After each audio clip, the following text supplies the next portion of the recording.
Hi, everybody, and welcome to episode 15 of Demand Decoded. Thanks for tuning in and for taking the time to join us as always. Today I'm flying solo. My regular co-host Dan is on well-deserved vacation. And so today I'm talking about how to craft the perfect homepage for your B2B website. Homepages are pretty important pages after all. So they're often the single most visited page on your website, certainly when you exclude content and PPC landing pages and the like. And the majority of visitors are, in many cases, new. So they're at the beginning of a very important journey on your website. And for many of your potential customers, they can make or break the experience they have, which ultimately determines, what your end result looks like in terms of conversion. So it's a very interesting topic that we always take great pleasure in exploring. So when it comes to home pages, who are we talking about in the first place? Because of course, marketing advice isn't all universal. And I'm talking today about homepage design for B2B companies, with typically technical products, services, or solutions who want their website to be a source of high intent inquiries.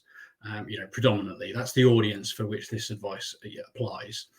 And a lot of what works in that context will apply universally, but there may be specific situations, specific markets or scenarios, where data can demonstrate that an alternative approach works. But I'm not considering those exceptions today, talking very much about creating pipeline and demand through your B2B website for your product, service, or solution. And it's a very important moment when a buyer arrives on your homepage, because to my mind, that visitor is usually in a state of quite interesting tension. They're looking for the right site on which to spend their time and on which to convert and potentially go on to buy the solution that's offered. But at the same time, they're on the defensive. They're protecting their time and their data and looking to avoid wasting it or giving it away when there isn't a mutual benefit or reward on offer. So it's a really interesting moment in the journey where they're both open to what you have to offer, but also very ready to quickly abandon and go elsewhere. So in the context of that tension, we've seen over the years that there's a number of things that consistently and continually work well. And that's predominantly, I think, because human behavior in terms of how we interact with the web is relatively slow changing. There are small aspects that have shifted, but ultimately the way we operate our devices and the way that we engage with websites, that's not in a state of rapid change. There's a lot of UX truths and buyer behavior truths that have held true for quite some time now.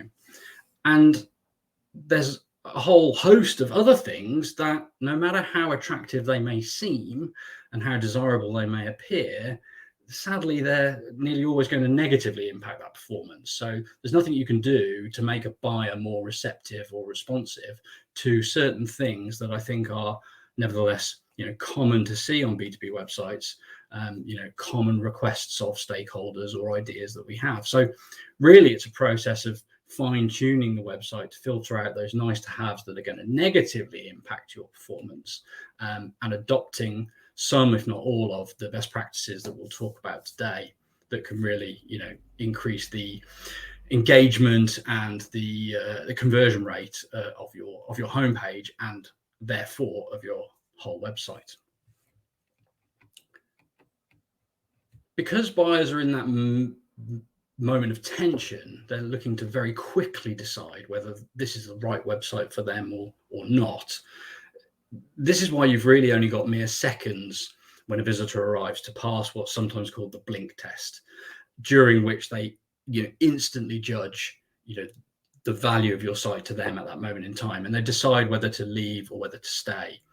And so you've got a very short period of time and very few words and very few parts of your design with which to make a good first impression. And in fact, you need to make a great first impression if you're going to get a buyer to stay on your site, spend their valuable time there, and not leave instantly to look for something that's more, quickly going to provide the value they're looking for.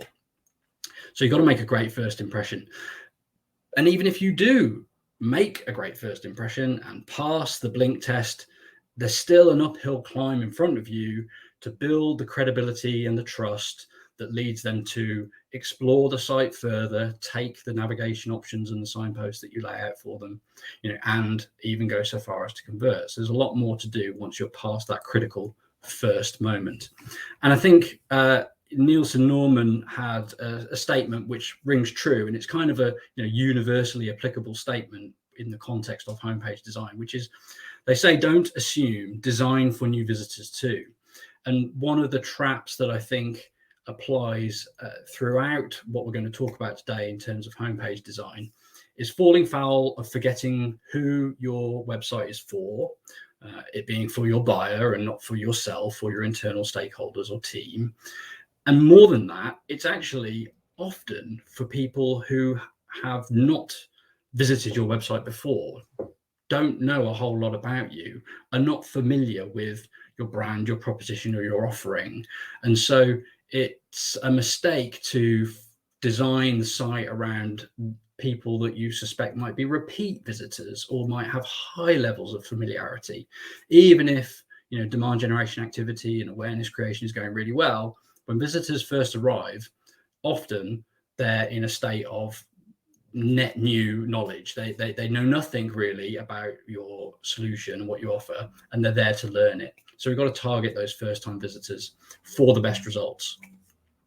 So what does your homepage need to include in order to perform as well as it can in terms of overcoming these challenges, passing the blink test, building the credibility and the trust that leads to a prolonged visit, or a conversion action into a high intent, qualified bottom of the funnel lead? Well, there's 4 key things, and we'll go through each one now. Number 1, of course, is your value proposition.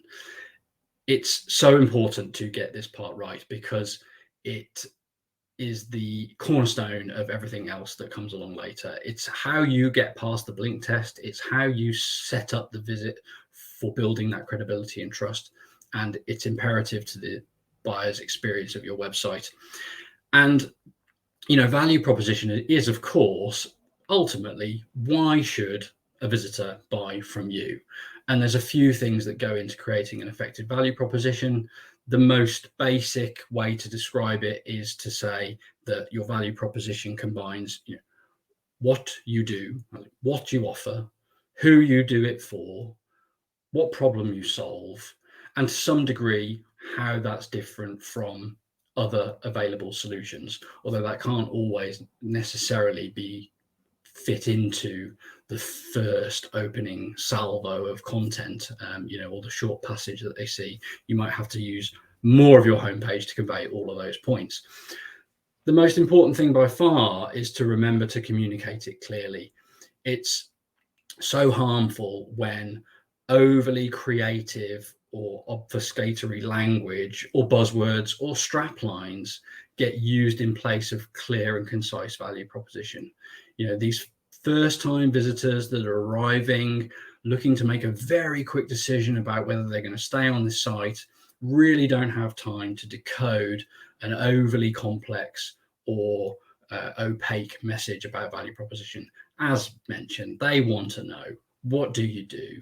Who is it for? And what problem does it solve?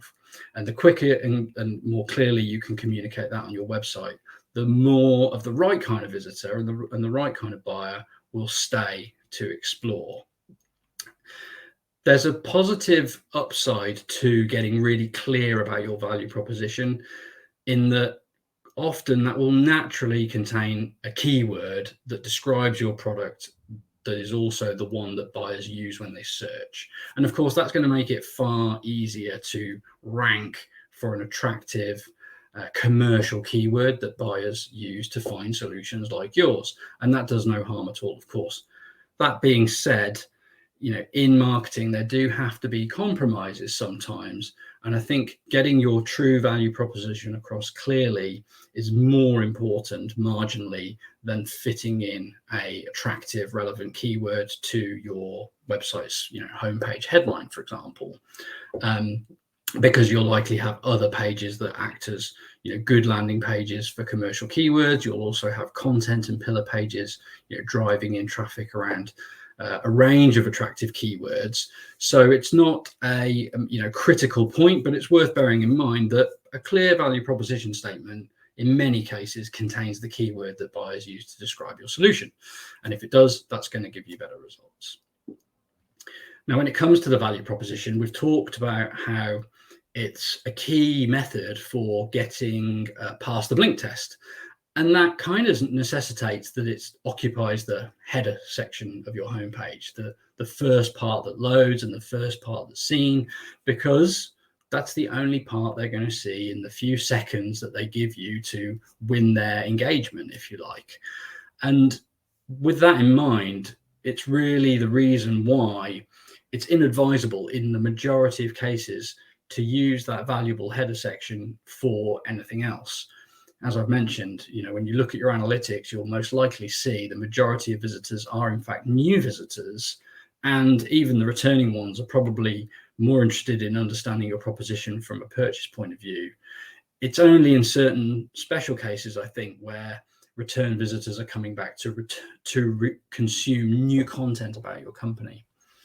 So it's inadvisable in most cases to use the header section, for example, for your latest news or content publications.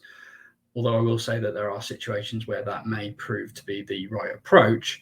If it's about generating pipeline and getting new people to understand and prefer and trust you, then lead with your value proposition and use your header for that, and that alone. In the same vein, it's important, as we've talked about today and on previous episodes of this show, that you get the proposition across clearly and quickly.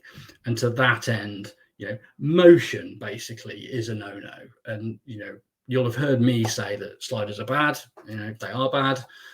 Sliders, scrolling text, and even video headers, truth be told, any form of motion is most likely going to detract from a visitor's ability to consume and comprehend the important statements that are being made. So static presentation of those important messages is nearly always going to perform best at getting people to stay and explore and convert.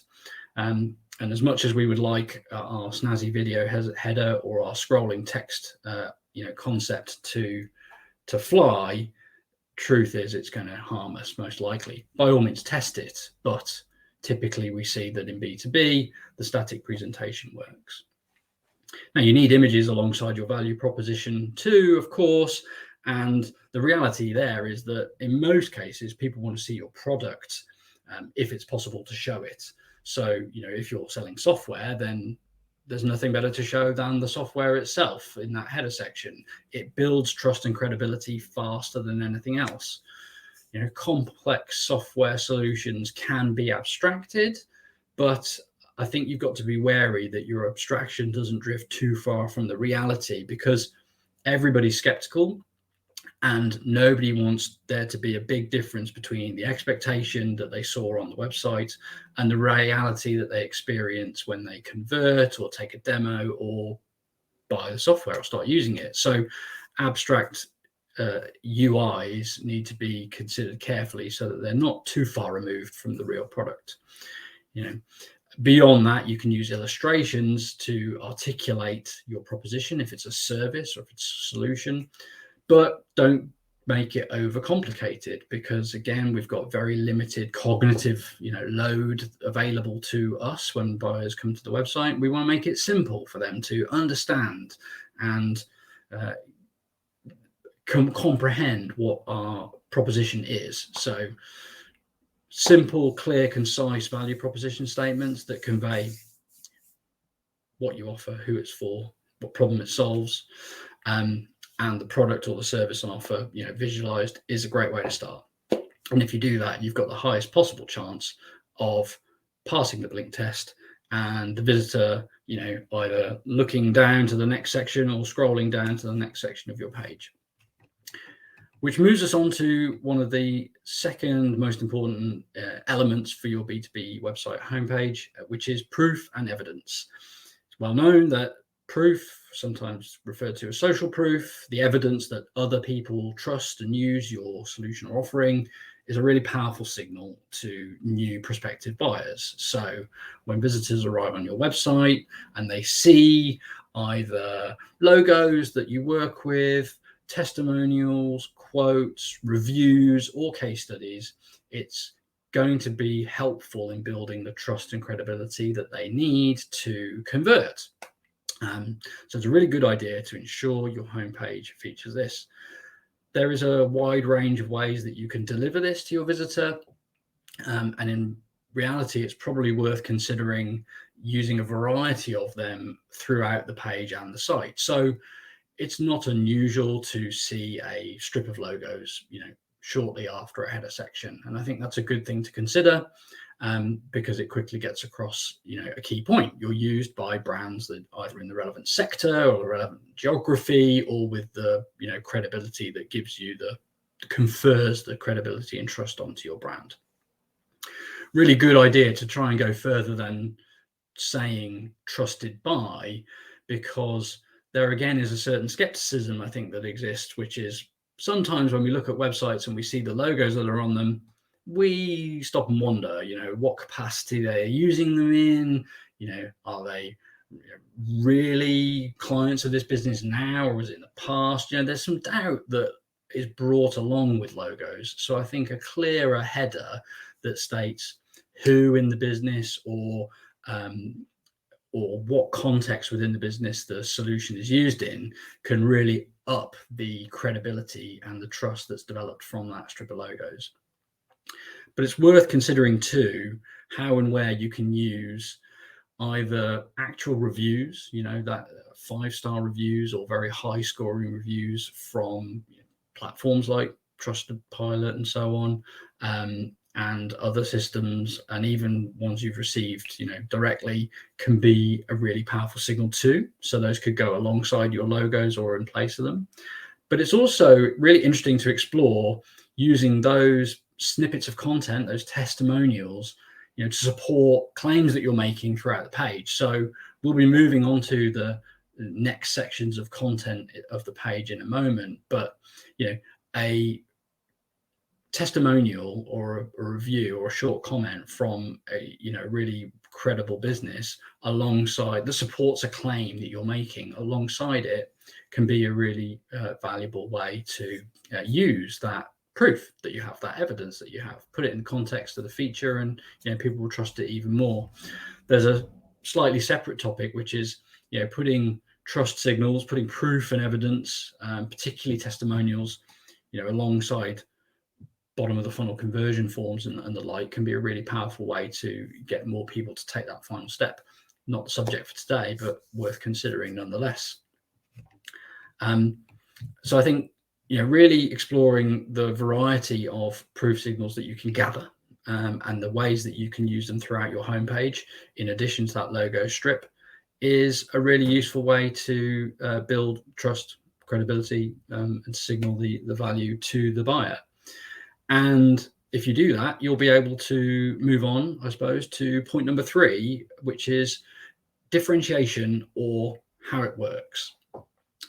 So one of the things we want to typically avoid with our homepage is duplicating content that naturally lives elsewhere. So we don't want to repeat or rehash product features or the tour or the detailed content about how a specific part of our offering or our platform works.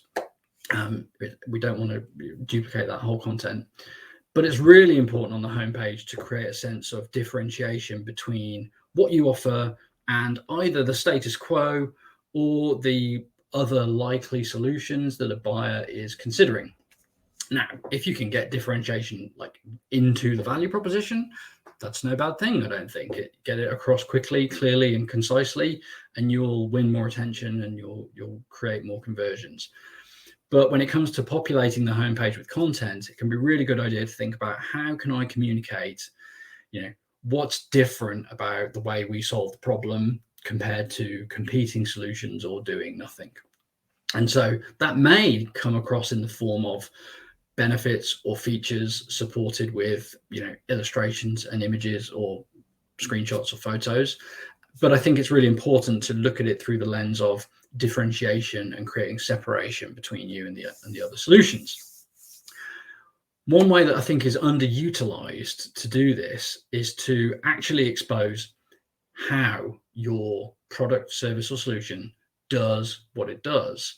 I can think of quite a few times when visited a website and found the value proposition very compelling, but because of some familiarity with the challenge that's involved, so that needs to be overcome, or the technologies that are part of the sort of area, you find yourself wondering exactly how does solution X achieve this great benefit that they're saying they offer.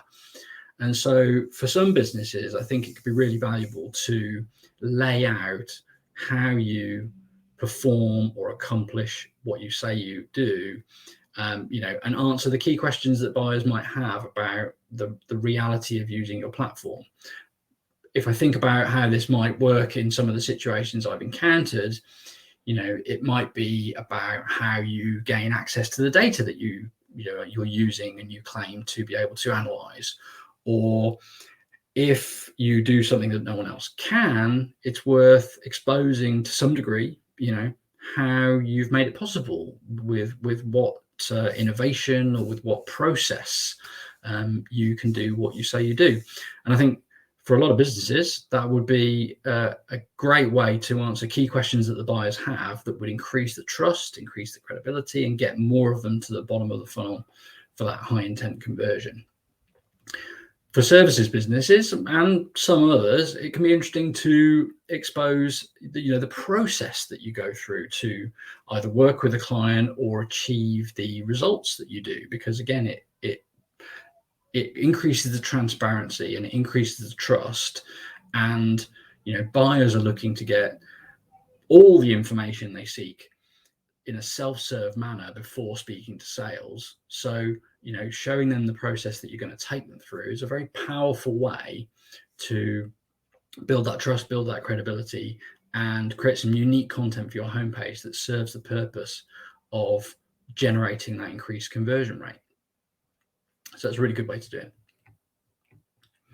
And the fourth key thing that your B2B website homepage needs is, of course, calls to action, probably plural.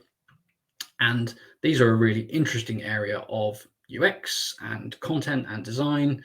And some things will always, it appears, work better than other things. So as a general rule, when it comes to CTA performance, call to action performance, we found that two levers are the best to pull for driving both the quantity and the quality. Because of course, if you massively ramp up quantity, but quality drops through the floor, you're going to be wasting an awful lot of valuable time, potentially rep time or resource time, on poor fit leads that are unlikely to buy. Now, if you ratchet up quality all the way, you may severely impact your quantity. So, no good having the highest stringent standards for lead generation if none come through at all, right? So this is a balancing act, but we found that specificity and authenticity are drivers of both quality and quantity when it comes to calls to action. So by specificity or authenticity, we mean be clear about what a CTA offers, come clean about what's behind it, what the next step is, and follow through on that promise. So for example, we've talked in other situations about how a trial is usually more attractive than a demo, unless it's actually a demo that you have to offer, but the button that you put forward says try it now. That lack of authenticity from CTA to landing page or form, really detrimental to the user experience. In terms of specificity, get started, which is a fairly popular way of trying to sort of remove some of, I think, the sort of hard-nosed nature of some calls to action, like, talk to sales, which is actually a very good call to action. Get started is a really soft way of doing it, but it lacks any specificity. And the problem with that is that it can fit any situation or in any use case, meaning it kind of fits none. And buyers are really thrown through a loop with get started CTAs. Research was done, that proved this fact. And I think, having seen some case studies on the subject, the get started approach can increase quantity. A lot of people will click on that, but so many will be expecting something other than what's offered that I think quality and the follow through, the conversion rate will drop. So specificity, authenticity, really powerful. Another example, we recently worked with a customer to change contact us, very vague, very meaningless, not very focused on mutual benefit, creating pipeline, change that to talk to sales, and saw an immediate increase in both quantity and quality of the conversions that came through that channel. So they really are worth pushing to get them more specific and more truthful, basically. Now, in terms of where to put them, a lot of people will have calls to action in their navigation header, the very top of the page, which in many cases will be either sticky or will reappear on a scroll upwards again. And this is a really good place for them. Buyers expect them there. It's familiar, it's intuitive, there's room, free from clutter and distractions. They really are good places to put those CTAs. Again, it's important to pick the CTA that offers the most mutual benefit that you have available to your buyer. So it's that, take a trial or book a demo. It might be necessary to put it alongside a secondary CTA, and that might be a lower order of lead generation CTA, so like talk to sales, for example, or it might be a customer-facing CTA like login, and that's not a problem either.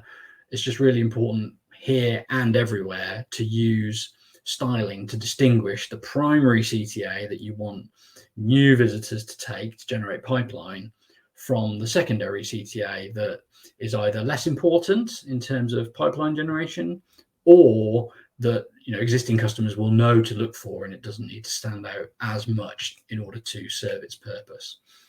So those header CTAs are, essentially no bad idea, no bad thing.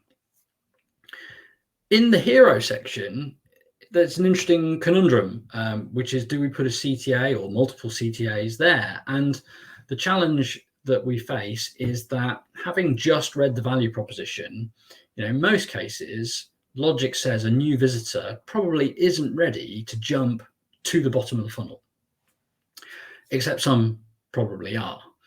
So the question becomes, do you put signposts and CTAs and signals here that take people deeper into your site, or do you put CTAs here that are bottom of the funnel? Or do you put no CTAs at all? Now, I don't have a concrete answer to this one. There hasn't been a heap of large volume study done on it.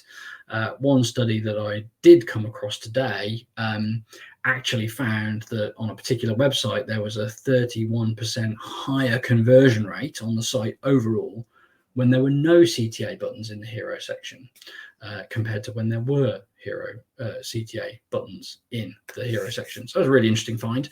Plan to do some more testing on this myself. The likelihood is, I suspect, that those CTAs will always get significantly less attention and less click-through rate than CTAs in the header or further down the page or in the footer section, because buyers simply aren't in the mind to engage in that moment in that section. But it's a really interesting area where I think each business should test. And the 3 tests to do are probably no CTAs there at all, measure the conversion rate, measure the click-through rate on the homepage, measure the conversion rate of the site overall. CTAs that lead them to other key content, so like the product tour or the pricing page or other content that's kind of critical to the purchase in most cases, really good thing to test, although they should be able to find those pages and that content by other means, of course. Or elevate them up to that big bottom of the funnel CTA, which is take a trial, book a demo, talk to sales, and see what impact that has on your conversion rate.